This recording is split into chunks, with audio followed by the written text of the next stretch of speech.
Hello everybody, hopefully you're having a wonderful day, and this is lesson number 29. Well, 29 already, we're getting dangerously close to 30 if I do say so myself. Lesson number 21, 29 in our dive into the wonderful world of music theory.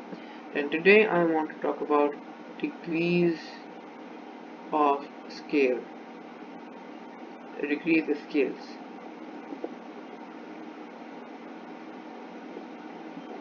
And so we've talked about major scales before, right? So we talked about major scales. We've also talked about minor scales, right? Let's talk about some of the things these both have in common. Well, all scales always start on the tonic, which is what I call that note, right? The pitch which a scale starts on and ends on, and they end on the tonic, right?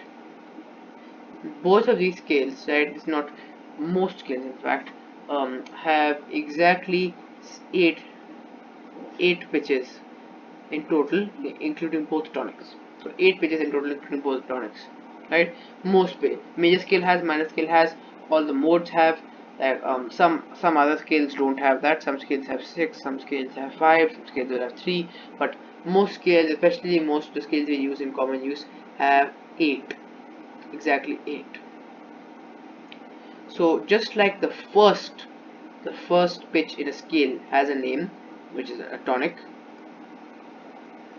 and the eighth also is the tonic, right? Each other one, each other degree of the scale, so to speak, as you can see here, each other pitch in the scale also has a name. So each other degree, so the first note is tonic, is called the tonic. The second note is called something else. The third note is also called something else. So those names, those notes are called the degrees of scales. The degrees of scales. Okay.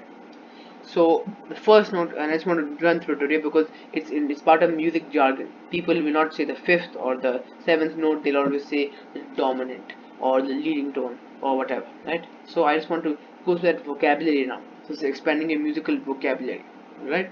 So the first note or the first pitch in a scale, as we've discussed, is always called the tonic. The second pitch in a scale is called the supertonic.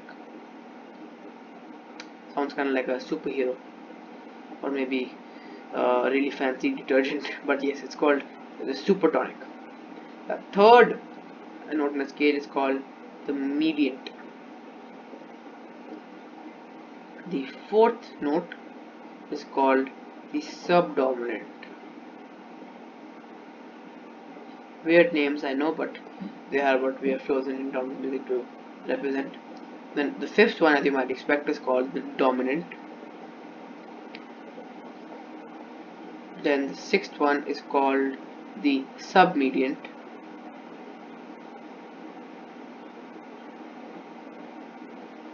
And the seventh one is called the leading tone,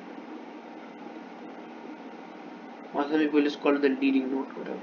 And of course the eighth one is the tonic again.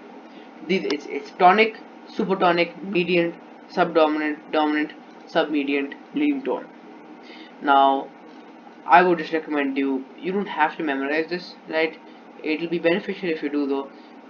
Mainly actually people don't use this jargon all that much, but they might ask you about this in exams. And some of these, like the third being the median and the fifth being the dominant, are used a lot. So very few people will say the fifth, but most people in music, in the world of music, will say the dominant, right? So knowing this stuff is a good to know, and it is part of the standard music theory course which you find in most books. So this is the degrees of a scale, and this is true for major and minor scales. On most scales, in fact, which have which have eight notes in them, including both tonics. For example, the tonic of, let me put aside a bit here. So the tonic of C major scale is, so let me write that, tonic of C major scale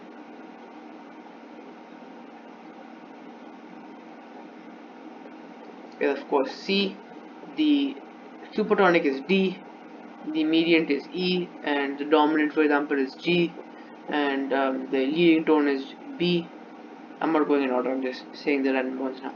So yeah, and in terms of a minor scale, for example, the tonic is A, the dominant is E, the leading tone is G, and so on and so forth. So it's applicable to both major and minor scales. That's what I'm trying to say here, right? This structure, these degrees of scale are applicable to both major and minor scale, and as I said, they are just jargon for when we want to talk about a certain note in a scale, right? So the first note is called the tonic, just like the first note is called the tonic, right? All the other notes are also technically called something else. This is something to keep in mind. Regardless, this is the jargon, and I would encourage you to take a screenshot or maybe write it down or just look it up on the internet later. Search the degrees of scale and just pop it up. But yeah, I just thought I'd introduce this piece of jargon because it's quite widely used in the world of music, and I might use it every now and then in one of my um videos. But a lot of people will, in addition to saying mediate and dominant, will just say the third or things like that. So just it depends on the person using it, but knowing this point is good to know, is what my point is. Anyways, short lesson. This is all I really wanted to cover here, the degrees of scale. I haven't really talked about these in my other videos, so that would be good to talk about it here. Anyways, thank you very much for listening. Hopefully you took something valuable away from this lesson, and thank you very much.